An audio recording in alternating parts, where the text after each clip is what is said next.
주인공은 아버지라는 사실을 잊어서는 안 돼요. 복음의 주인공은 하나님 아버지십니다. 우리가 아니에요. 우리의 영웅담을 기록한 게 아니에요. 아까도 뭐 하이라 씨, 최수종 씨, 물론 그분들이 본받을 게 많지. 그러네. 그분들이 그렇게 된 것은 성령이 그들 안에서 역사하시기 때문에. 하나님의 스토리. 우리는 이제 조연. 그렇죠. 너무 낙심하지 마시고 하나님이 어떤 분이신 걸 알기만 하면 된다 생각됩니다. 주인공 아버지다. 그래서 이 아버지에 대한 진실이 둘째 아들이 참된 아들로 변화된 모든 기초가 됩니다. 예. 왜 회개할 수 있었는지, 무엇 때문에 회개했는지 이게 중요한 거죠.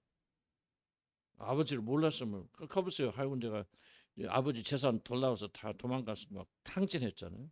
그런 아들 집에 돌아가면 막 속된 말로 막 어서 왔냐고 죽게 패서 막 내쫓았대. 그럼 탕자가 돌아갈까 안 돌아갈까? 안 돌아가잖아요. 그러니까 이게 아버지에 대한 지식이 선제했단 말이에요. 오늘 모든 회개는요. 우리가 믿음은 이게 있죠. 우리는 우리 문제를 너무만 잘 알아요. 고스란히 몸만 뱃속부터 하잖아요. 뱃속에 있을 때 뭐 태아기 일주일 뭐 옛날에 그런 거 했잖아요. 그죠? 1개월, 2개월, 3개월 막 우리에 대한 정보는 맞는데 하나님에 대한 정보는 없어요. 하나님 알지 못해. 이거 비극이에요. 그래서 우리를 아는 것을 좀 멈추고 하나님을 알아야 돼.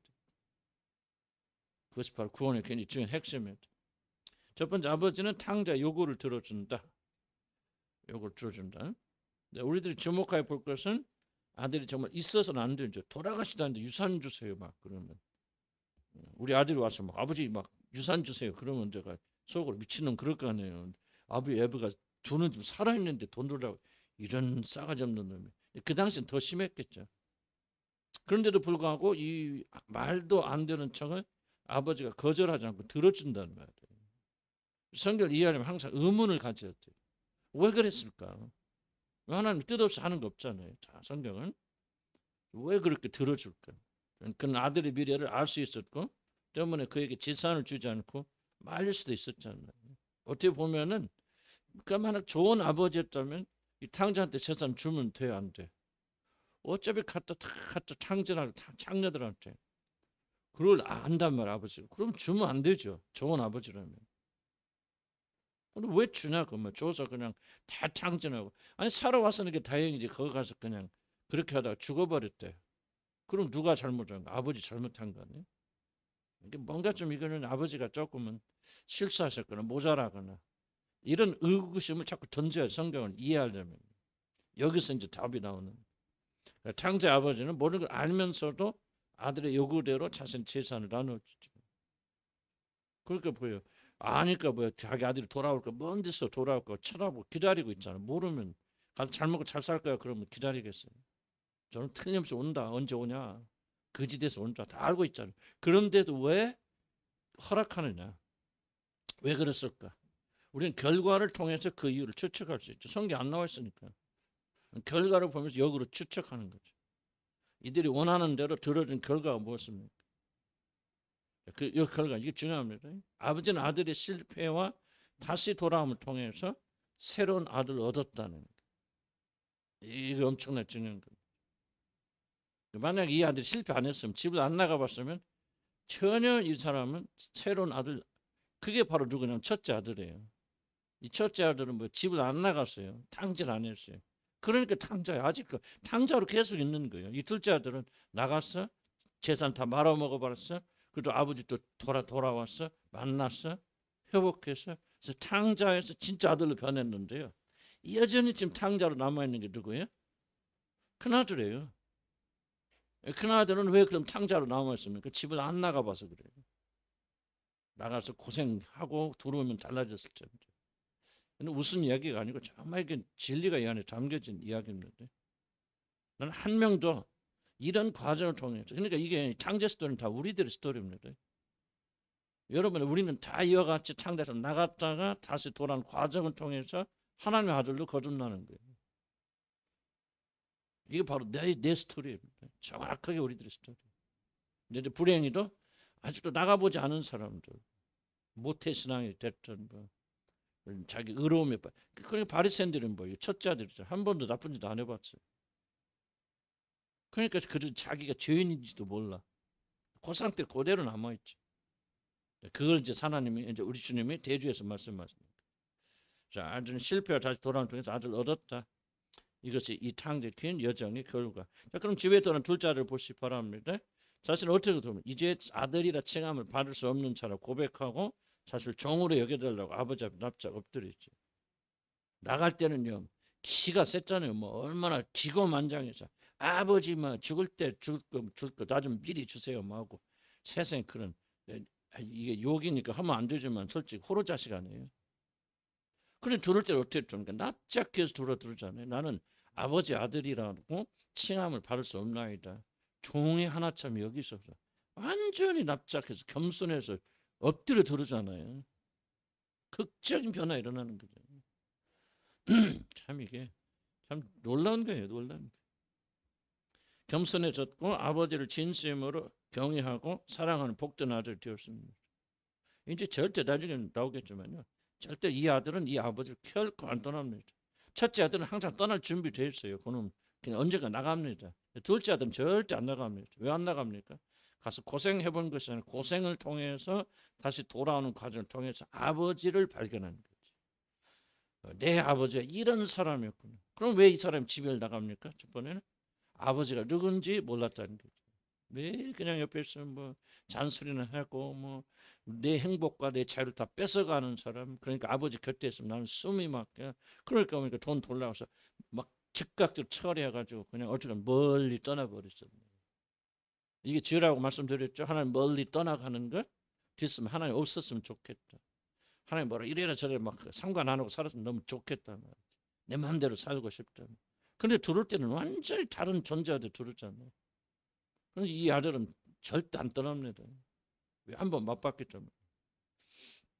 그래서 이 과정을 통해서 자신의 아버지가 진정 어떠신 분인가를 발견했기 때문에 아버지를 깊이 이해하고 그렇게 사랑하게 되었다는 거예요. 집을 나갔다 다시 돌아온 아들은 더 이상 옛날의 아들, 즉 육신의 자유를 위하여 모든 걸 다 허비하는 죄에 종된 아들이 아니라는 게 이제는. 이게 중요합니다. 둘째 아들은 집을 나가 모든 걸 잃어본 인생의 큰 실패를 통해서 이제 새 사람이 되어 집으로 돌아왔습니다. 꼭 누구 얘기하는 것 같다. 그죠? 이거 오면서 그렇지 이게 내 얘기야 이렇게 돼야 돼요. 아멘. 그래야 여러분 집 들어온 거예요. 이거 내 얘기인지 아닌지 구분도 못하면 지금 여러분들 완전히 혼돈하고 있는 거죠. 이게 내 얘기예요. 그래서 우리는 집에 들어왔죠. 왜 집에 들어왔습니까? 어떻게? 나가서 그냥 다 잃어버리고 엉망진창 살다가 들어온 거 아니에요. 그것도 아직 깨닫지 못한다면 여러분은 바리새인이에요. 지금. 첫째 아들이에요. 항상 하나님 떠날 준비가 되어 있는 사람. 엄청난 경고입니다, 여러분들. 엄청난 경고예요. 교회 안에는 바리새인들이 앉아 있고요. 세리와 창녀들이 앉아 있어요. 바리새인들 문제가 뭐냐? 일평생 그렇게 큰 문제 안 일으키고 하라는 대로 하고 주일 잘 지키고 헌금 잘하고 기도 잘하고 그러나 뭐 이런 극적인 나갔다가 들어온 체험을 안 해보는 사람 모른단 말이에요. 그 불만만 가득 차죠. 그날들 나온 적 있어요. 아들은 전혀 다른 사람이 되어 왔다. 바로 그것이 아버지가 거둔 열매입니다. 그러니까 아들 안 나갔으면 이런 아들이 돼서 왔겠어 안 왔겠어 못 왔죠. 그러니까 왜 아버지가 창제 욕을 들어줍니까? 네? 그렇잖아요. 왜 창제 욕을 들어줍니까? 아버지가 무식해서 그렇습니까? 책임이 없어서 그렇습니까? 아니죠. 아들을 얻기 위해서 아들을 내보내는 거예요. 죽음의 자리에 보내는 거죠. 나는 우리 모두가 전부 이렇게 구원받는다고 생각합니다. 태어나면 쌩해 하면서 그렇게 하는 사람 있겠죠. 그러나 대부분의 사람들 이 과정을 통해서 하나님 부르셔서 자기 자녀 삼으셔서 그래서 이제 우리는 주님 사랑하고 주님 안 떠나고 그래서 하나님께서 여러분 미워서 그런 게 아니고 골탕 먹이려 그런 게 아니고 하나님 여러분 사랑하셔서 이런 사람으로 바꾸시기 위해서 이런 고난과 고통 허락하시고 그냥 뻔히 알잖아요. 얼마나 우리가 죄 많이 졌어요. 하나님 부인하고 그냥 나쁜 짓만 골라서 다 하고 그냥 죄만 짓고 다니고 그런데 왜 하나님 그때 가만히 계셨냐고 그때 나셨으면 좀 못하게 막으시지. 그러면 막으셨으면 우리가 그런 수렁에 안 빠졌을 거 아니에요. 왜 하나님은 그냥 버려두십니까? 유기하신 게 아니에요. 미워서 그런 게 아니고 목적 분명하잖아요. 이 과정을 통해서 아버지는 아들을 얻어 진짜 아들을 얻은 거예요. 아버지를 사랑하고 이제는 아버지를 떠나지 아니하고 아버지 곁에 있고. 그래서 새 사람이 되는 거예요. 그래서 하나님께서 우리에게 이런 어려움도 허락하시는 겁니다. 그래서 그냥 죄도 져보고 나쁜 짓하고 뭐 밑바닥도 걸어보고 사람인지 짐승인지를 모르고 그런 삶도 하나님이 다 그냥 내버려 둘 수 있는 거예요. 왜?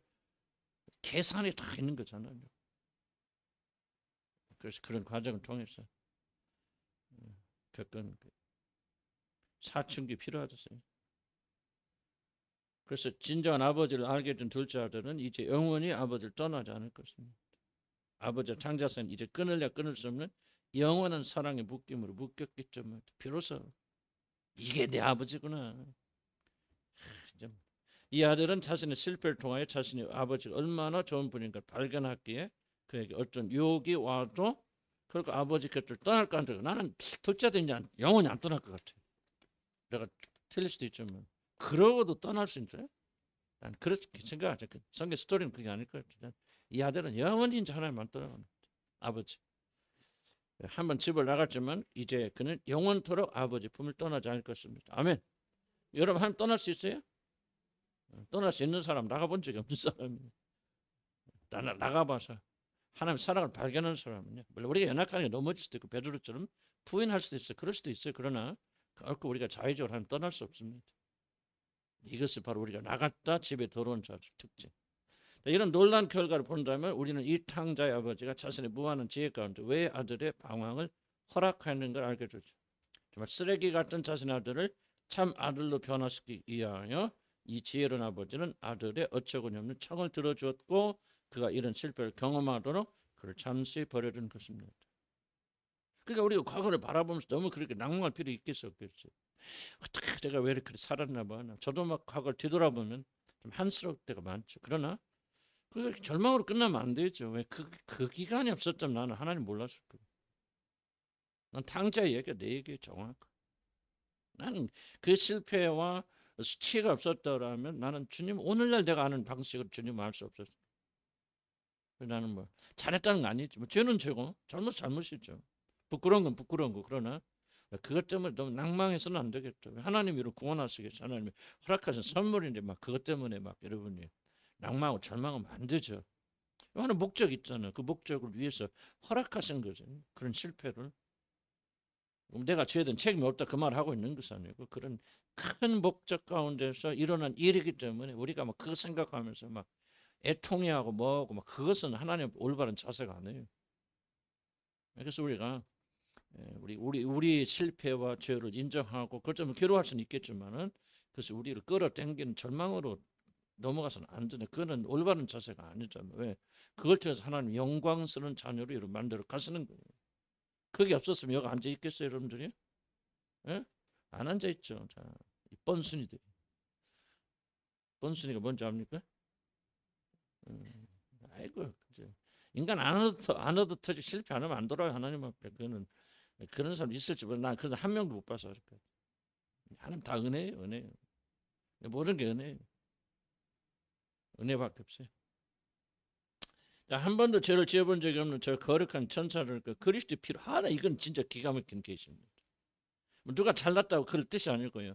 한 번도 죄를 지어본 적이 없는 저 거룩한 천사를 그리스도의 피로 구속받은 하나님의 아들들이 다른 점 바로 이것입니다. 저들은 원래 거룩한 자들. 그래서 타락한 천사 빼놓고 한 번도 타락해 본 적이 없는 거룩한 천사들이죠. 우리들은 타락과 회복을 통해서 하나님의 사랑을 맛본 자들이 우리 자녀들이에요. 할렐루야. 그 천사들 문제가 뭐예요? 우리들은 흠이 있고 상처가 있죠. 여러분 흠 있죠? 다 대놓기 어렵죠? 부끄럽고 창피한 게 있죠? 하나님 아시는. 그러나 그 상처에 머문 하나님의 사랑의 흔적을 우리가 가지고 있다. 천사들은 이게 있다 없다? 없다. 다 깨끗해. 흔적이 없죠. 우리는 하나님의 사랑에 머문 흔적이 있다. 뭐 인간적으로 보면 부끄러운 거지. 아픈 거지. 그러나 그 흔적, 그 상처 때문에 이제 우리는 뭐 하나님을 알게 됐잖아요. 하나님 사랑 알게 돼. 뭐 누가 계급이 높냐 그런 차원이 아니고 천사들은 한없이 거룩하나 그는 우리 사랑을 몰라. 우리가 하나님 우리 어떻게 사랑하시는지 그런 사랑을 받아본 적이 없어. 천사들은. 뭐 천사도 하나님 사랑하시겠죠. 그러나 우리가 받는 이 사랑을 받아본 적이 없어. 꿈에도 뭐요, 첫째 아들, 둘째 아들을 향한 그 아버지 사랑을 이해를 못합니다. 그러니까 아들을 위해서 뭐 잔치하고 막 승질내고 상을 다 뒤집었다는 말은 없지만 그런 식으로 한 거야. 이해를 못하는 거죠. 어떻게 아버지가 저런 장녀한테 돈을 다 허비한 사람 저렇게 사랑하냐 그 말이에요. 천사들도 너무 신기한 거죠. 도대체 어떻게 말이지? 차라리 천사 3분의 1이 하나님을 배신했을 때는 단 한 번도 회개를 촉구하지 않던 저 거룩하신 하나님께서 어떻게 저들을 구원하시게 해서 자기 독생자 아들까지 보내 죽게 하시는 너무나도 신기한 거예요. 그래서 그들도 들여다보고 원한다고 천사들. 그래도 몰라 그런 꿈에 우리가 천사를 만나면 놀려먹을 수 있잖아. 너는 알아 이걸? 천사는 높은 존재들이 우리가 함부로 할 수 그냥 웃자고 하는 얘기지. 뭐 천사를 우리가 부린다. 우리 종이 아닙니다. 천사들은. 우리가 죽어서 영화롭게 들 때 천사같이 되는 거예요. 높은 자리에 있는 분들이 천사들이에요. 그러나 그들은 우리가 가지고 있지 못한 것이 있다. 그래서 여러분 훈장이에요. 그게 뭐 자랑하라 그러기 좀 표현은 좀 그렇지만 여러분 과거의 상처, 아픔, 수치심, 여러분 우리의 죄 이것이 뭐야? 그리스도의 흔적이라는. 그러니까 우리가 참 감사하며 살아야 돼. 오히려 나는 표현이 좀 그렇긴 하지만은 오히려 이런 실패와 실수가 있었던 것이 없는 것보다도 더 축복된 일일 수도 있다. 우리는 알잖아요. 우리가 부른 독특한 노래가 있죠. 계시록에 나온 14만 4천 명 뭐예요? 새 노래를 배워서 부르는 새 노래 천사들 못 부릅니다. 그 노래를 왜? 천사들은 이런 걸 체험해 본 적이 없어요. 이런 사랑을 받아본 적이 없어요. 이런 구원의 감격을 천사들은 알 수가 없죠. 지식으로는 알 수 있지만은 어떻게 자기 죄들 위해서 창조주 하나님께서 죽음을 당하신 그 사랑을 그들은 머리는 알고 지식으로 알 수 있죠. 그럼 체험해 본 적이 없어 모르지. 우리는 알죠. 이게 바로 새 노래예요. 새 노래. 14만 4천 명 부르는. 우리들만이 부를 수 있는 노래. 요즘 아멘 하시기 바랍니다. 우리는 이렇게 특권 받은 자들. 그런데 왜 그 노래를 부를 수 있느냐? 과거에 실패가 있었기 때문에. 아픔이 있었기 때문에. 나가봤기 때문에 거기 가서 다 탕진하고 정말 창녀처럼 살아봤기 때문에 거기서 구속하시고 용서하신 아버지 사랑을 탕자 발견했기 때문에 우리는 그 노래를 부를 수 있는 거예요. 아멘. 그러니까 우리가 과거의 실패로 인해서 낭망하고 절망하는 게 옳습니까? 기뻐하고 즐거워 감사하는 게 옳습니까? 기뻐하고 즐거워 감사해야겠죠? 아멘. 그렇게 살으셔야 돼요. 아유 정말 이게 아름다운 말이잖아요. 이보다 더 아름다운 말이 있을까? 그래서 이것은 뭐예요? 얘는 우리들이 어쩔 수 없이 당해야 되는 인생에 보는 고난에 대한 새로운 이해를 가져다 주죠. 둘째 아들이 하락한 아버지의 깊은 생각을 통하여서 우리는 고난의 유익을 발견합니다. 고난 다음 유익이라 그랬죠. 시편 기자 고백한 것처럼 우리들의 고난 당할 때마다 같은 고백으로 기도할 수 있죠. 장자들 집을 나가 모든 걸 잃고 고통을 당한 것은 참으로 그에게 유익한 일이었죠. 고난 자체가 유익한 거 아니에요. 고난 자체를 통해서 뭐를 했기 때문에 유익하다는 거죠. 아버지를 알게 되었다. 이게 나는 이제 고난의 핵심이죠. 뭐 고난이 훈장은 아니에요, 여러분들. 여러분 고난을 축복이라고 우기면 안 됩니다. 고난은 저주입니다. 벌입니다. 고난은 하나님 나라에 속한 게 아니에요. 어둠의 나라에 속한 것인데 이 고난을 통해서 탕자가 발견한 것은 뭐야? 다시 집에 돌아왔다, 뭐 회복됐다, 뭐 또 이게 이슈가 아니에요, 여러분. 이슈를 알려면은 이 비유가 강장을 잘 들으셔야지. 주인공은 아버지예요. 탕자가 아니에요. 그럼 이 탕자가 알게 된 게 뭐냐? 이 타락의 과정을 통해서 아버지의 사랑을 알게 되는 거예요. 요즘 아멘 하시 바랍니다. 이게 우리로 하여금 그분을 영원히 사랑하도록 만드는 거죠. 이것보다 더 중요한 게 어디가 있어요? 영생 어디 있다고 했어요? 참 하나님과 그의 유일한 독생자 아들을 예수를 아는 것이 영생이다. 하나님의 진술을 아는 거예요. 이걸 통해서. 진술을 통해서. 그래서 여러분들이 뭐 어떤 과거의 실패를 막 숨기려 하지 마. 드러내라 그 말이 아니고 그걸 여기지 마시고 그것을 잘 이용해서 하나님의 사랑을 그런 거였구나 좀 그렇게 하면 좋다 그 말에. 하나님 사랑을 줍니다. 우리 실패는 사실 우리 모두에게는 값으로 환산할 수 없는 엄청난 유익을 가져다 줍니다. 그러니까 실패하나 잘못한 거 있으면 수치스럽게 생각하지 말라. 그거는 세상에 속하는 마귀에 속한 자들이 하는 것이다. 바로 이것이 하나님은 왜 고통스럽고 심지어 수치스러워서 도무지 자신조차 용서할 수 없는 일들을 우리들에게 때때로 허락하시는가. 이유입니다. 우리들이 실수, 죄에 대한 모든 책임 전체 우리들이 지니까 뭘 받기를 하죠. 그러나 섭리 가운데 이러한 일들이 나에게 일어나도 하나님께서 허락하신 이유는 우리들 안에 살아있어 우리들이 하나님 원하시는 참사람 되지 못하게 극도로 방해하는 옛사람을 죽여버려. 과거에 상처가 있고 부끄러운 있는 자들은 옛사람이 고개를 들 수가 없어요. 그것도 분수같이 드는 사람도 있긴 있지. 그런데 이게 보세요. 알잖아 우리가 내가 누군지. 근데 옛사람이 딱 고개 들라고 하는 거예요. 이거 아니잖아요. 이거 들으면 안 돼요. 옛날로 다시 돌아가는 거죠. 그러니까 우리는 다시 겸손하게. 그거요. 지금 아버지 집에 있으려면 탕자가 어떻게 했어요? 돌아와서 아버지 집에 와서 다시 아들로 받아들였을 때 탕자가 지 멋대로 했겠습니까? 아버지에게 복종하며 살았겠습니까? 후자 전자. 복종하며 살았겠죠. 그게 아버지 집에 사는 유일한 조건이니까. 그러면은 그 아들도 또 집에 나가고 싶은 생각이 있었을까 없을까? 있겠죠. 있을 때마다 뭐가 누릅니까? 모르겠죠. 아버지 사랑, 경험 이런 것들이 그런 식 올라올 때마다 육신의 자아를 다시 십자에 못 박는 거죠. 아주 없어지는 거 아니에요. 우리들도 뭐 옛사람이 죽었다 하지만 그 옛사람이 완전히 없어집니까? 때로 우리도 뭐 일어나고 싶고 내 멋대로 살고 싶고 쾌락과 뭘 즐기고 싶죠. 그럴 때마다 다시 자비로우신 아버지를 기억하면서 다시 십자가 못 박잖아요. 그래서 우리 옛사람이 죽고 완전히 새로워진 아들을 우리가 만들. 그래서 그를 생각하면서 나가야 됩니다. 둘째 아들과 같은 삶의 고통을 통해서 아니라면 우리는 새로운 존재 변할 수 없습니다. 물론 우리는 거듭남처럼 순식간에 존재적으로 변하죠. 그러나 존재적으로 변하면 우리 실제적으로 변하려면 일생 동안 이 성화의 작업을 통해서 그런데 하나님 뭐를 가지고 우리를 거룩하게 만드냐? 고난과 고통을 통해서 만드냐. 근데 고난과 고통이 없으면요, 우리 인간은 성화되지 않습니다. 하나님 막 기적을 베풀고 막 에너지를 보내갖고 갑자기 거룩해 준다 막 무슨 막 그런 기도받으면 다 사기꾼들. 그게 바로 신비주의고. 그래서 내가 신비주의 운동하시는 분들 지금 하나씩 둘씩 정리해내는 거. 얘가 아니죠. 결정적으로 구원가를 방해하는 거예요. 하나님 그렇게 만들잖아요. 안싸우면 막 불이 임하여서 막 그 사람이 언제 막 죄가 다 타버렸다 막 그렇게 간증하는데 그런 느낌이 들 수 있지만 하나님은 그렇게 우리 죄를 다루지 않습니다. 그건 성경적 다름이 아닙니다, 여러분들. 이게 바로 신비주의 주술적인 거예요. 하나님 우리 죄를 다스리시고 우리 변화시키는 유일한 게 있다면 고난을 통해서 심하게 우리로 하여금 상처 있게 하시고 그리고 고통당하게 하셔서 다스리는 그래서 저도 본자한테 실수와 실패했을 때 요즘 절대 안 있습니다.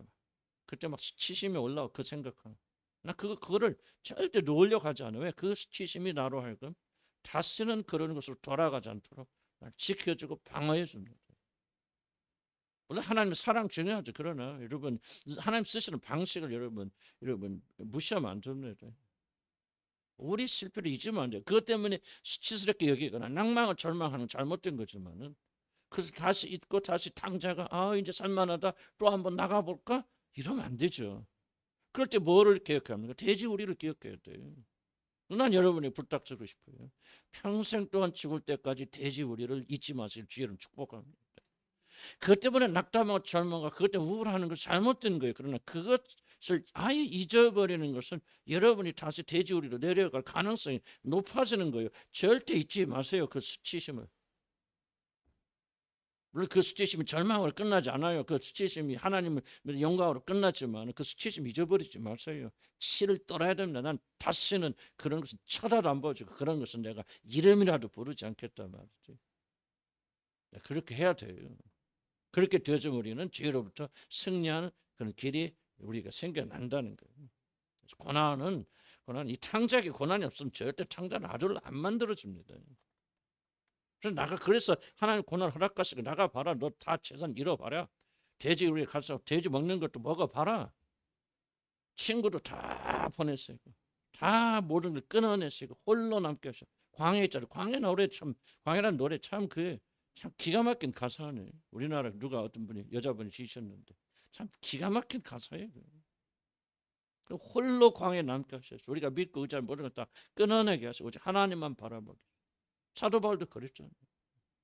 우리는 뭐 어디로 가나 심지어 천사들 앞에 구경거리가 되게 하시고 마치 사형 선고를 받던 자처럼 그렇게 하시니는 우리가 죽은 자 가운데서 우리를 다시 살리신 하나님만 의지하게 하시고 이게 광야잖아요. 하나님은 우리 광야로 보내시는데 광야 쉽지 않죠. 어렵죠. 우린 자꾸 생각해야 된다. 하나님 여러분 미워서 어려움 주시는 거 아니에요. 그게 바로 사단이 여러분 속에는 가장 큰 오해예요. 사람이 여러분 미워서 실패하게 하는 게 무슨 과거에 뭐 지은 죄 하나하나가 물론 인과응보 있고 맞아요. 맞는데 좀 더 큰 전체적인 맥락으로 본다면 왜 하나님께서 그런 인과응보의 법칙이 여러분에서 이 역사하도록 그렇게 버려두시고 그래서 여러분을 과거에 모든 죄 때문에 심한 상처를 입게 하시는가 한번 잘못 결정 내리고 뭐 잘못하면은 왜 그거를 오랜 세월 동안 하나님 그거를 겪게 하시는 거예요. 미워서가 아니죠. 하나님 여러분 사랑하시죠. 하나님의 아들 자녀로 만들어 가시기 위해서는 그 방법 외에는 길이 없는 거예요. 그래서 성경 보자 아들도 고난으로 온전케 하시다. 우리의 고난은 다를 수도 있겠죠. 그분 죄 없는 분이니 그러나 성경 그렇게 말 고난으로 그를 아들도 온전케 하셨다. 그러면 하나님이 우리를 온전케 하신 것은 유일한 방법 하나밖에 없잖아요. 고난으로 우리를 온전케 하신다. 아들도 샘플로 그렇게 하신 거 아니에요? 우리가 고난에 대해서는 좀 적극적인 이해를 좀 해야 되고 어려움을 겪을 낙심하지 마시고 낙담하지 마시고 하나님 이걸 통해서 나를 만들어 가신다.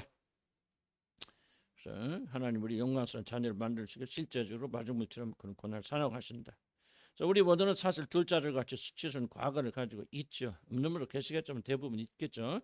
그러나 중요한 사실은 하나님의 그런 일을 우리에게 허락하신 이유는 여러분 버리기 위한 것이 아니다. 왜 제가 강조합니까? 이것은 여러분의 무의식에 꽉 박혀있기 때문에 그래요. 무슨 잘못된 일 보나? 왜 나를 미워하시지? 뭐 사랑하시지? 이런 것을 버려라. 하나님은 여러분 사랑하시기 때문에. 왜 징계 주신다고 그랬죠? 친자가 아닌 자는 징계 안 줍니다. 고난 안 줍니다. 친자식 아닌 자들. 친자이기 때문에 징계하시고 고난 주십니다. 그래서 겸손하자. 아버지 기다립니다. 자, 이 표의 주인공은 둘째 아들이 아닙니다. 우리 주로 아들 보내고 그가 돌아올 것을 기다리는 아버지. 이에 일어나서 아버지가 돌아가니라. 아직도 거리가 먼데 아버지가 그를 보고 측은히 여겨. 자기가 뭐가 있는데 20절. 아버지는 아직도 거리가 먼데 돌아오는 아들을 알아보았죠. 형색도 봅니까? 이거 나가서 거지 됐으니까 저게 거지인지 종놈인지 아들인지 전혀 감을 잡지 못한 그것도 거리가 멀죠. 그리고 또 이 양반 노인 양반 아니? 그럼 눈도 흐려졌을 것이고. 그러니까 이 아들을 알아볼 수 있는 조건은 아무것도 없어요. 그런데 이 아버지는 뭐예요? 종들보다 먼저 이 아들을 발견하죠. 왜 그랬을까요? 그 이유는 이 아버지 눈은 항상 자기 아들이 돌아오는 길목을 향해 있었기 때문입니다. 그래서 종들은 못 보지만 성경 보세요. 아버지가 먼저 발견하고 달려나가서 맨발로 나가서 그를 껴안고 그를 환영하지 않습니까? 자기 아들이 말이죠. 정말 거짓골로 돌아오지만 알아보지 않습니까? 나갈 때하고 180도 다른 모습으로 돌아오는데도 불구하고 먼데도 불구하고 이 아버지는 왜 그러냐? 항상 아버지의 마음은 아들을 향해 있었다는 거죠. 할렐루야. 이걸 우리가 깨닫기가 쉽죠. 저도 잘 솔직히 말은 해도 깊이 깨닫지 못합니다. 이걸 우리 막 영이 막 깊이 깨닫기 시작하면 막 폭포수 같은 눈물이 흐르겠죠. 감격. 우울증이 어디가 있고 뭐 이게 걱정 근심 더 어디가 있고 그냥 감사와 감격 속에 살겠죠. 우리 영이 이제 병들어 있으니까 잘 못 깨닫아서 그런 거죠. 숙제. 쭉 없어요. 이것은 밑에 쭉 내려오면 이 아버지 눈과 귀는 항상 아들이 돌아온 길목을 향해 있었다는 것을 보여줍니다. 그러면 이 아들만 그랬겠습니까? 여러분이 지금 밖에 나가서 막 재밌게 세상에 놀고 짝갖고 막 나쁜 짓 하고 막 별 이상한 짓 하고 다닐 때도 아버지 눈은 여러분이 향해 있었다는 거예요. 그랬겠죠? 장제 스토리가 아니라 장제 스토리를 통해서 우리 모든 자들의 스토리를 지금 말씀합니다. 탕자에게 항상 눈이 있었다는 것은 우리가 돌아오기 전에, 우리가 원수였을 때, 우리가 하나님 대적할 때, 죄는 다 끌어서 더럽고 착한 짓 다 하고 다닐 때 여전히 아버지 눈은 우리를 향해 있고 우리가 그분에게 향해 돌아오는 쪽을 주목하고 계셨다는 거예요. 항상 하나님 이렇게 쳐다봤으니까 그런 뜻은 아니겠죠. 우리 하나님 우리의 존재적 완전히 다르신 분이니까. 그러나 그렇게 말해도 무방할 정도로 하나님의 모든 관심은 한번 생각해 보세요. 하나님께서 위대하시고 창조주 하나님께서 나 같은 하나 그럴 리가 있으면 이렇게 생각하니까 우리 성경 이해를 못하는 거죠. 그렇지 않죠. 이게 기독교 신비인 거예요, 여러분들. 여기 앉아 있는 사람 중 단 하나로 그냥 우연히 온 사람 없어요, 여러분들. 하나님께서 여러분이 떠나갔을 때도 몇십 년 동안 여러분 하나님 안 믿고 나갔을 때도 있을 거 아니에요. 그때도 뭐예요? 하나님은 그의 눈으로 여러분을 바라보고 지켜보셨고 여러분이 들어오시는 걸 보고 계셨다 그 말이에요. 누가 압니까? 주님을 향해 이 골목 있잖아요. 골목길을 하나님이 계속 쳐다보고 계셨다. 농담 같지만 나는 우린 그런 믿음으로 가셔야 돼요. 이게 하나님 알아가는 방식이라고. 아유, 막 우지 하나님 막 그럴 리가 있습니까? 이게 이렇게 생각하니까 우리가 이 하나님을 이해하지 못하고 계시를 받지 못하는 거예요. 아니라는 말이에요. 우리가 막 생각하는 그 식으로 그대로 이건 아닐 수 있겠지만요. 우리가 표현한 방식 안에서 불새 창조. 지금 우리 하나님께서는 이걸 계시하면서 우리들이 이걸 발견하기 원하시는 거예요. 성경에 숨겨 놓으시고 다 적지 않죠. 그러나 우리가 주목해 보고 성령에 이끌려 바르면 이게 보이잖아요. 벌써 왜 아버지가 어떻게 종들도 뭘 발견 못했냐. 아버지가 먼저 발견을 뛰쳐나가서 입맞춥니까? 항상 아버지 눈은 그 아들 향해 있었죠. 그 아들이 돌아온 쪽을 향해서 언제 우리 아들이 올까 그렇게 기다리고 계셨다는 거예요. 이것을 깨닫는 것을 아버지 사랑을 깨닫는. 그러니까 탕자가 보자. 탕자가 그냥 돌아왔을 때쯤 이런 걸 탕자 깨닫는 거죠. 우리 아버지가 그랬었구나. 나를 기다리고 계셨구나. 뭐 이게 성경 다 기록하지 않죠. 뭐 너무 방대하니까. 우리가 성령 이끌림 통해서 이걸 깨닫기를 원하시는 거. 그렇구나. 아버지의 눈은 내가 항상 떠나 있을 때는 나를 버리신 게 아니었구나. 항상 나를 향해 지켜보고 계셨고 내가 돌아오는 그 길목을 보면서 오늘도 어제도 그냥 내가 돌아오기는 기다리고 계셨구나. 이런 아버지였구나. 탕자가 이 돌아오는 과정을 통해서 이걸 깨달았다 그 말. 첫째 아들은 이걸 모른다 하면 나가본 적이 없으니까.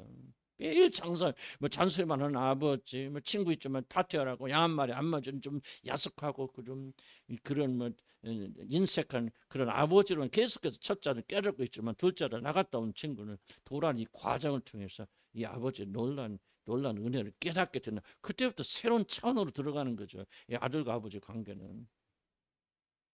여러분이요, 이제 구원받은 여러분들이 이걸 여러분 안에서 발견하고 찾아내야 돼요. 그럼 여러분의 그 하나님과 관계는 새로운 레벨로 올라가게 되어집니다. 아멘. 나는 성경이 놀랍다고 생각해요. 나는 성경이 이게 하나님 말씀이 아니라고 말할 수 없어요. 엄청난 계시 안에 담겨졌던 스토리입니다. 스토리. 이 안에 정말 생명이 들어있잖아요. 자, 이것은 아버지 눈 같기는 항상 아들이 돌아오는 길목이고 아버지의 마음은 한 번도 아들을 떠난 적이 없다. 이게 감격스럽잖아요. 눈물이 좀 막 철철 흘러야 돼 이 말을 들으면. 아버지의 마음은 한 번도 아들 떠난 적이 없다. 아들이 나간 것은 집이었지 아버지 마음에서 나간 거 아니에요. 이게 놀라운 거예요. 아버지 마음에서는 아들이 단 한 번도 집을 나간 적이 없습니다. 이게 바로 우리들이 아버지라 부른 하나님입니다. 영원전에 우리를 창조하실 예정하시고 그리고 우리를 창조하신 만드시고 또 우리가 하나님을 떠나서 배반하고 세상을 향해 나가서 가진 온갖 죄를 지을 때 한 번도 하나님은 자기 마음에서 우리를 버리신 적이 없단 말이에요. 우리가 나간 거지 하나님이 나간 게 아니란 말이에요. 이걸 어떻게 깨닫습니까? 성령 역사하셔야 돼요. 이게 깨달아지면서 여러분 이제 감성이 감정이 하나님을 향해 나가는 거죠. 나도 잘 몰라요. 이렇게만 조금씩 깨닫는 것이죠. 정말 이게 나는 글을 쓰지만은요. 내가 쓰는 대로 좀 나를 좀 깨달았으면 좋겠다. 하는 그 마음 소원해. 근데 이 말 자체 얼마나 아름답습니까? 그냥 속되면 환장할 말 아니야 이게? 그래 안 그래? 말만 아니 아직 마음 안 닫아. 그렇죠. 이게 그래서 사람들이 뭐요? 그리스도 예수를 아는 지식이 내가 가장 고사함이에요. 그래서 막 율법이 됐고 뭐가 됐고 모든 유익하다 여기는 다 쓰레기 똥처럼 여긴다. 이 사랑을 맛보니까 사도 바울이. 사도 바울이 누굽니까? 그냥 예수 믿는 자 죽이고 막 하나님을 대적하고 막 교회를 핍박하고 진멸하려고 그렇게 했던 자가 아니야. 그런 때도 아버지 하나님의 눈은 보여요. 그 사도 바울이 돌아오는 그 길목을 지켜보고 계셨단 말이에요. 그러니까 이게 참 기독교는요. 여러분 이 생명을 우리가 맛보려도 도대체 기독교가 뭐냐 그 말이에요. 하나님 믿는다고 하는 게 도대체 뭐냐 말이에요. 이런 것이 우리 생명처럼 우리에게 물고 들어오면 변하지 말라. 어떻게 안 변합니까? 이 복음을 듣고. 뭐 이러면 안 변한다 뭐라고 하는 게 아니고 진짜 복음이 와서 가슴이 닿으면 복음의 생명이 와서 닿으면 어떻게 안 변할 수 있냐고요. 대답해 보세요. 윤리적으로 도덕적으로 변화해서 이렇게 하세요. 막, 그거 다 어떤 소리죠. 아니 이 생명과 이 사랑이 여러분의 깨달아요. 탕자 보세요. 어떻게 탕자가 집에서 나갑니까? 못 나갑니다 이제. 이 사랑을 맛봤는데 어떻게 나갑니까? 그래서 기독교 복음을 맛보기 시작, 하나님 사랑을 맛보기 시작하면요. 이제 하나님을 떠나라고도 못 떠나는 거예요. 성령께서 우리가 조금씩 알려주시라 믿고 그걸 소원하고 기도하셔야 됩니다. 이론 다 알잖아요. 그래서 집에 나간 아들이 돌아오니까 나가서 막 껴안아 주잖아요. 아버지는 본능적으로 그의 마음 항상 아들을 향해 있었죠. 에휴, 참 이걸 언제 깨닫나. 하늘에서 가면 다 깨닫 뭐를 맡기면서 알게 되겠지. 그래서 영원토록 그분의 은혜를 찬송하고 감사하고 10회 넘어갑니다. 물론 이 비유의 핵심은 탕자 아버지 집으로 돌아가는 것이지만은 중요한 질문은 왜 무엇 때문에 탕자가 집으로 돌아가게 만들었는가? 왜 무엇이 탕자가 다시금 집에서 나오지 않도록 그렇게 만들었는가? 이것을 우리가 볼 필요가 있다. 아버지 긴 기다림 제가 좀 그런 시간이 없어 넘어가고요. 자, 그 밑에 세 번째 단락 볼까요? 이 비유가 강조하는 것은 이 아들이 집으로 돌아가는 회개의 원동력은 탕자 자신이 아니라 자신의 실패에도 불구하고 자신을 기다리시는 아버지라는 거죠. 구원 핵심은 뭐예요? 우리 결코 자랑할 것이 없다는 거예요. 뭘 우리가 막 결단하고 막 열심히 해서 하나님 향해 갑니까? 물론 우리의 겉으로는 그렇게 보이기도 하고 때로는 우리가 그런 충성과 헌신을 하나님 촉구하는 사실이죠. 그런데 그 사람 왜 그렇게 합니까? 이제 뒤에 나오는데 회개 요소 중에 있어요. 만약에 탕자가 아버지에 대한 지각이 회복되지 않았으면 우리 아버지 이렇게 좋은 분 받아주실 것이라고는 아버지 선함을 그가 인식하지 못해 절대 못 돌아갑니다. 그러니까 결국은 우리가 처음에는 우리 힘으로 구원받아갖고 우리가 잘나고 기도하고 막 노래 그런 것 같지만 점점점 시간이 흐르면서 성령의 이끌림 받아서 우리가 아니었구나. 내 안에서 행하시는 분 하나님이셨구나. 하나님이 믿게 하셨구나. 하나님 나를 깨닫게 하셨구나. 내가 그냥 돌아간 게 아니었구나. 아버지가 나를 기다렸구나. 돌아가기 전부터 아버지의 눈은 나를 향해 있었구나. 이걸 이제 당장 깨달아 가는 거예요. 집에 돌아와서. 나는 구원이 그렇다고 생각합니다. 우리들도 깨달아 가는 것이죠. 여러분 열심히 노력하고 막 헌신하고 막 여러분 결단해서 막 그냥 하나님께 돌아왔습니까? 그렇게 보이지만은 그런 게 아니다. 우리 영이 하나님의 사랑을 발견하고 깨닫고 끌려서 성경에서 아버지께서 너에게 오게 하지 아니한 자는 아무도 내게로 올 수 없는 아버지가 부르실 때 그러죠. 그러니까 구원을 생각할 때 모든 영광과 감사 찬송 하나님 아버지께 드려야 된다는 것이죠. 아멘. 이제 점점 그렇게 돼 갑니다. 돼 가고 그 세계 원동력은 아버지 자신이라는. 우리 많은 비유를 통해서 사탄의 총력을 기울이는 것은 하늘의 아버지에 대한 오해를 일으키는 거. 이거 굉장히 사탄이 막 총력을 기울여서 뭐합니까? 구원받지 못하고 구원받은 사람은 아버지의 선하심을 깨닫지 못해서 그분의 사랑 안에 거하지 못하도록 아버지의 사랑 죄가 뭐라서 멀어지는 거죠. 하나님 마음 듣기를 싫어합니다. 윤리적 도덕적 이슈 아니라고 했잖아요. 죄의 핵심. 결과가 이제 윤리적 나올 수 있겠지만, 그러니까 사단이 할 수 있는 건 자꾸 하나님을 오해시켜서 우리를 예전에 했던 방식, 똑같은 방식으로. 그래서 우리는 진리를 가지고 자꾸 하나님이 누구신가를 알아가는 거. 그게 잘못 생각했구나. 오해였구나. 하나님 살리려고, 우리를 살리려고 선악과를 먹지 말라고 하신 거였구나. 하나님 우리에게 이런 고통과 고난 허락하시는 우리를 회복시키고 그 죄악에서 건져내셔서 우리를 깨끗게 하시려고 그런 것이구나. 예수의 피로 구속한다는 것이 여러분 많은 사람들이 그냥 주설적으로 생각하거든요. 그냥 예수의 피하고 막 물리적인 피가 와서 우리를 깨끗게, 그게 아니라는 거예요.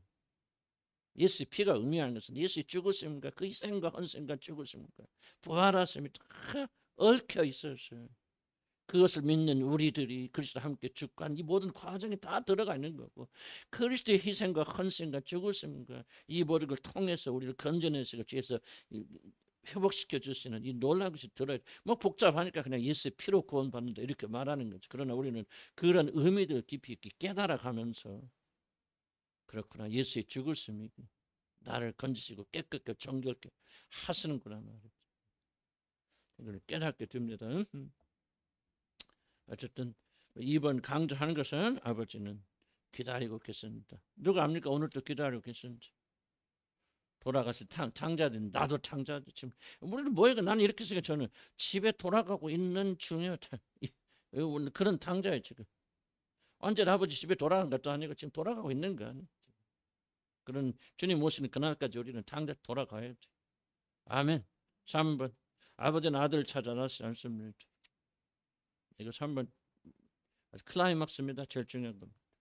이 비유는 비유의 아버지는 아들의 실패를 허락하실 뿐 아니라 드라코마, 비오나 이런 양 한 마리 등장하는 자들 같이 집 나간 아들 찾아놨지 않죠. 아니 그렇게 아들이 돌아가길 바라면은 종들 보내서 지지라 그런 거 아니에요. 경찰한테 돈 줘가지고 우리 아들 좀 찾아주셔 그러면 경찰들이 갖다 어떻게든 찾아올 거잖아요. 그런데 성경 보면 그렇게 찾아놨었다는 말이 있어요, 없어요? 한 마디도 없습니다. 그냥 올 때까지 기다리시죠.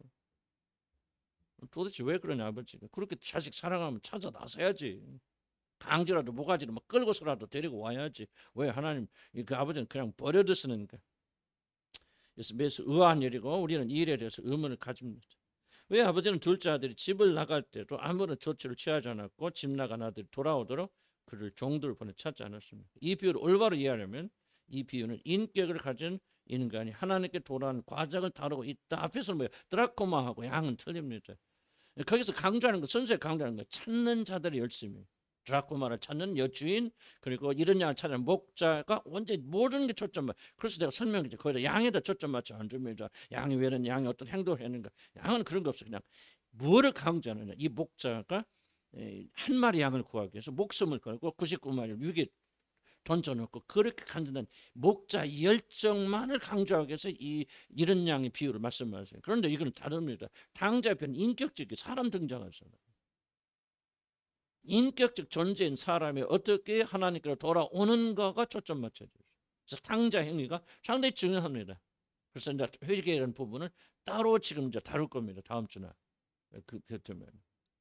그래서 인격을 가진 인간이 하나님께 돌아오는 일을 다루고 있습니다. 바로 이 점이 매우 중요하죠. 그래서 그가 스스로 돌아올 때까지 아버지는 침묵하면서 그를 기다립니다. 이게 굉장히 중요한 부분. 여러분 이미 잘 알고 계시겠죠. 그러나 다시 한번 중요성을 강조해야 됩니다.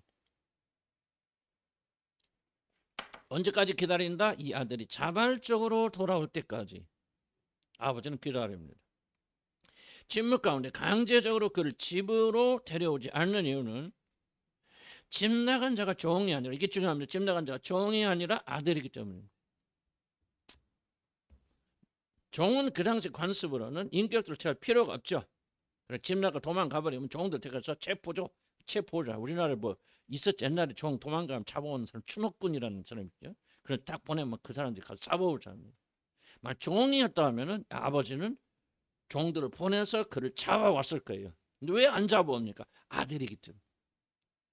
아이는 이거는 정말 눈물 나는 거예요. 하나님 우리를 이렇게 대하시나? 감격스러운 거죠. 하나님 왜 여러분 죄 가운데 있을 때 그냥 버려두십니까? 미워서 아니요. 아들이기 때문에 기다렸습니다. 종이면 당장 벼락을 치는 뭐하지 하죠. 하나님 그렇게 안 하십니다. 그래서 그 당시 관습은 인격적으로 대할 필요 없어. 종은. 그러나 아들은 다르죠. 비록 악하고 쾌락만 즐기는 썩은 아들이지만은 아들이기 때문에 아들이 참 아들로 바뀌는 일은, 이게 참 아들로 바뀌는 과정은 인격적인 과정이어야 됩니다. 강제로 할 수 없어요. 이런 질문, 왜 하나님께서는 성령을 보내서 강제적으로 우리를 변화시키지 않는가? 하나님은 우리를 인격적인 관계 속에서 아들로 취급하시기 때문에. 종과는 전혀 다른 거예요. 그래서 하나님 이렇게 고통하시는 거예요, 여러분들. 그래서 아들을 보내요. 죽게 하시고 성령을 보내서 여러분을 두라고 초청하시고 애타게 부르시고 뭐하고 다 하나님 다 우리를 아들로 취급하시기 때문에. 그러니까 이게요, 지금 하나님의 인격성이라는 것은 정말 우리가 어떻게 표현할 수 없는 거예요, 여러분. 하나님의 인격성, 이런 하나님의 의로우심 볼 때 정말 어떻게 그걸 어떻게 표현합니까? 하나님이 그냥 할 수 있어요. 자 보세요. 네가 하나님의 아들이거든. 돌을 떡으로 먼저로 먹으라 그랬을 때 왜 그게 어렵다고 그랬어요? 왜 그게 어렵다고 그랬죠? 그렇죠. 예수 그리스도는 하나님의 아들이셔서 말만 하면 할 수 있기 때문에 하지 않는 게 어려운 거예요.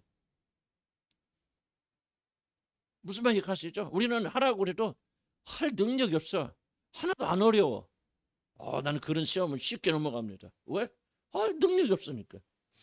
예수님은 말씀만 하면 돌이 떡으로 변합니다. 그런데 사람이 떡으로만 사는 것이 아닌 걸 보여주시기 위해서 끝까지 자기가 가지고 있는 능력과 이 모든 권위를 전혀 사용하지 않고 그 모든 시험을 다 받아내시죠. 하나님 의로우심이 무엇입니까? 하나님 의로우심은 말씀 한마디로 여러분을 죄 없다 하시면은 그냥 죄 없어집니다. 나는 이거를 의심하면 안 됩니다. 하나님은요, 꼭 예수 그리스도의 죽으심이 필요한가? 필요하지 않습니다. 그냥 하나님 전지전능하시고 뭐를 하시니까 하나님께서 너는 오늘부터 죄인이 아니야. 내가 너희 모든 죄를 사해. 그리고 내가 성령을 보내줘. 그럼 끝이에요. 그게 하나님이에요. 근데 왜 그 하나님이 그렇게 하실 수 없느냐? 그는 자기 자신의 의로움을 배신할 수 없는 거예요. 그러니까 아들까지 죽여서라도 자기 모든 죄를 해결하고 난 다음에 비로소 우리를 의롭다고 하실 수 있는 거죠. 이게 바로 의로우신 하나님이에요. 그럼 하나님 인격성은 뭐냐? 하나님 인격성은 뭐냐? 정말로 우리같이 죄 많고 허물 많고 정말 짐승만도 못한 그런 자들을 살리시고 회복시키는데, 아들을 살리시는 것처럼 그렇게 우리 죄인들 그런 인격으로 대하신단 말이에요. 그래서 하나님이 여러분 참으시는 거예요. 오랜 세월 동안 참으시고 인내하시고, 그리고 정말 자기 아들을 다루듯이 징계하시면서도 여기 때리면 저기 아프가 그렇게 하시면서 그렇게 조심하시는, 마치 성경 뭐랍니까? 아버지가 아들을 징계하는 것처럼 징계하는. 놀라운 말이지 아닙니까? 하나님 도대체 우리가 누가 죄만 짓고 하는 게 원수하고 대적하고 짐승만도 못한 그런 죄인을 하나님이 우리를 징계하시는데 뭐야? 아들처럼 징계하신다. 그 창조주 하나님 말씀 하나면 다 벼락 맞아 죽을 것들에게 어떻게 합니까? 자기 아들 징계를 어떻게 합니까? 그러니까 이 말하면 이상할까 뭐할까 그냥 컴퓨터를 다 굴리잖아. 그래 안 그래? 그렇지 않은 부모들 있긴 있지만은 특히 부모들이 말할 때는 뭡니까? 10마디 100마디 생각하고 말하잖아요. 자기 배우자한테 말 그렇게 생각 안 하잖아요. 그런데 자녀들에 말할 때는 이 말하면 이렇게 생각할까 저만 아주 컴퓨터가 돌아가요. 그렇죠? 내가 묻지 말할 거 물은 것 같아요. 그게 정상 아니에요. 그게 정상적인 부모 아니에요? 하나님이 저와 여러분 대할 때 그렇게 대하십니다. 그러니까 왜 죄를 짓고 죽어가고 있음에도 불구하고 보내고 싶죠. 가서 잡아오고 싶죠. 그런데 왜 그렇게 안 하시냐? 하나님은 여러분을 아들로 인격적 존재로 축복하셔서 여러분의 회복을 인격적인 방식으로 만들어 가시는 거예요. 그러기 위해서 왜 아들을 보내주시고 인내하시고 참으시면서 그렇게 하나씩 이렇게 만들어 가시는 거 아니에요? 잘 들어보세요. 그런 하나님이신데 그래 하나님께서 막 우리가 기도 한번 받으면 그냥 우리 모든 죄 문제가 다 해결되고 막 변하고, 가장 비인격적인 방법으로 우리가 성화된, 무슨 말 하고 있는가, 이 대조된 부분들을 잘 이해를 하셔야 돼요. 그렇게 말하는 사람들 하나님 모독하는 사람들이에요. 하나님 누군가를 전혀 알지 못한, 아니 하나님도 그 사람 하나 변화시키기 위해서 모든 걸 다 투자하시고 참고 견디고 인내하시고 기다리시고 그런 가운데 우리를 빚어 가시는데, 아니 그래 누가 기도 한번 하면 성령 불이 팍 임해서 막 그 사람이 완전히 천사가 되어진다? 그건 하나님을 모독하는 거죠. 하나님 모독하는 거죠. 무슨 말 이해가시죠? 정인자님 이해가십니까? 음, 이해하셔야 돼요. 이거 반드시 막 정신 바짝 차리고 들으시면 이해를 하셔야 돼요. 여기서부터 완전히 변화가 일어납니다. 인격성을 이해하셔야 돼요. 하나님의 거룩하심을 이해하셔야 돼요. 그것이 바로 우리의 변화의 출발이 되어집니다. 자, 여러분 벌써 과거에 우리가 실패했고 죄를 질 때 하나님 왜 버려두셨을까? 미워서 그러셨을까? 네가 뭐 잘못된 길을 가니 그러다 죽으라고 우리를 방임하셨고 유기하셨을까? 아니요. 그때도 참고 견디고 인내하시면서 아주 무기력한 노인네처럼 여러분이 스스로 자발적으로, 물론 성령 도와주시죠. 내적으로 감동시켜주지만 여러분이 스스로의 결정을 통해서 주님께 돌아오기를 하나님이 지금 애타고 기다리신단 말이에요. 나는 오늘 여러분 가운데 아직 하나님께 돌아오지 못한 자들 이 말 드리고 싶어요. 여러분이 만약 끝까지 하나님께 돌아가지 않는다면요, 여러분 철저하게 그분의 인격을 짓밟는 거예요. 그분의 선하심과 인자하심과 자비를 무시하고 멸시하시는 거예요. 여러분 천번 만번 지옥 가도 마땅합니다. 그렇게 하나님은 애타게 여러분을 부르시잖아요. 바라보시잖아요. 그냥 하나님께서 당장 여러분 막 멱살을 붙잡고 여러분 하실 수 있는데 강제적인 힘을 하나도 동원하고 참고 견디시는 것은 하나님이 무기력해서 그런 게 아니에요. 여러분들, 여러분을 자녀들 취급하시고 인격적으로 대하셔서 여러분이 스스로 깨닫고 돌아오도록 성령으로 역사해 주시면 참고 견디고 인내한다면 여러분 그 사랑과 그 인격을 무시하는 자들의 결말이 어떻겠습니까? 여러분 심판 반드시 있습니다. 오늘 여기 앉아있는 이유 때문에 여러분 심판 받을지 몰라요. 그 하나님을 무시하고 멸시하고 하나님의 인자하시고 자비함을 여러분 한쪽 귀로 듣고 한쪽 귀로 흘러버린다면, 여러분이 아무것도 아닌 것 같이 그렇게 여기신다면 여러분이 그 진노의 심판 어떻게 피할 겁니까? 예수님이 나의 죄를 위해서 죽으셨다 하는 가 지식이 있기 때문에 여러분이 그분의 심판을 피한다고 여러분 그렇게 주장하실랍니까? 그 안에서 흐르고 있는 진짜 흐르고 있는 이건 여러분들이 무시하고 멸시하면서 어찌 여러분들이 하나님 안다고 말할 수 있겠습니까? 실제적인 질문을 던져야 돼. 그러니까 단순히 하나님 그렇다는 지식이 아니라 그것이 우리에게 무엇을 의미하냐 말이죠. 하나님의 길이 참으심이 우리에게 어떤 감동을 가져다 주냐 그 말이에요. 그 하나님의 길이 참으심을 깨닫는 자들이 어찌 아내에 대해서 남편에서 길이 못 참겠냐 그 말이에요.